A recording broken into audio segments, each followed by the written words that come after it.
রাত ৩টে। চারপাশে নিস্তব্ধতা। হঠাৎ আপনার ঘুম ভেঙে গেল।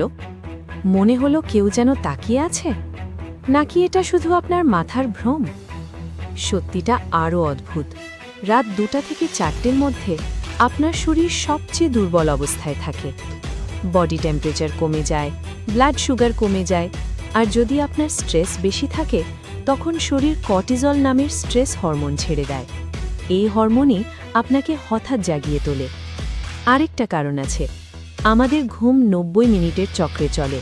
৩টের দিকে অনেকেই লাইট স্লিপ ফেজে ঢুকে যায়, তাই ছোট্ট কোনো শব্দ বা মাথার ভেতরের চিন্তায় আপনাকে জাগিয়ে দিতে পারে। তাই রাত ৩টে ঘুম ভাঙলে ভয় পাবেন না, এটা ভূত না, এটা আপনার শরীরের বিজ্ঞান। কমেন্টে লিখুন, আপনারও কি ঠিক ৩টেই ঘুম ভাঙে?